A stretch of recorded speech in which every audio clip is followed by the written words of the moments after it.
গত ৯ জুলাই ঢাকা থেকে উড়ে যুক্তরাষ্ট্রের ভার্জিনিয়ায় শো করতে গিয়েছিলেন বাংলা ব্যান্ডের কণ্ঠ ও গিটারের রাজা শাফিন আহমেদ।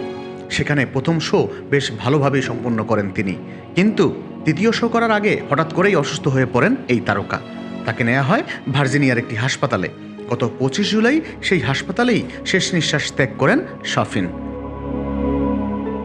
যুক্তরাষ্ট্রের ভার্জিনিয়ার একটি মসজিদে গত শুক্রবার ২৬ জুলাই প্রথম জানাজা অনুষ্ঠিত হয়েছে প্রয়াত ব্যান্ড তারকা শাফিন আহমেদের। অবশেষে মাতৃভূমিতে ফিরলেন শাফিন আহমেদ।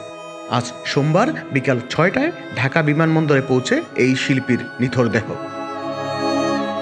শাফিন আহমেদের মরদেহ ঢাকায় আসার পর কান্নায় ভেঙে পড়েন তার স্বজনরা। শাফিন আহমেদ আমার খালাতো ভাই, এবং তার থেকে বড় হচ্ছে যে আমরা একসাথে পিঠাপিঠিও আমার বড় ছিল, বাট আমরা একসাথে বেড়ে উঠেছি। তো ওর এই আকস্মিক চলে যাওয়াটা আমরা সবাই কিন্তু একদম স্তব্ধ হয়ে আছে। আমাদের কোনো কথা বলবার মতো কোনো মানসিকতা নাই। আসলে আমরা কি বলবো কিছুই বুঝতে পারছি না। আপনারা সবাই জানেন যে তার চলে যাওয়াটা খুব আকস্মিক ছিল। পারিবারিক সূত্রে জানা গেছে মঙ্গলবার বাদ জোহর গুলশান আজাদ মসজিদে তার দ্বিতীয় জানাজা অনুষ্ঠিত হবে। এরপর বনানী কবরস্থানে হবে দাফন, যেখানে শায়িত আছেন শাফিন আহমেদের বাবা সঙ্গীতগুরু কমল দাশগুপ্ত ও মা কিংবদন্তি নজরুল সঙ্গীত শিল্পী ফেরোজা বেগম।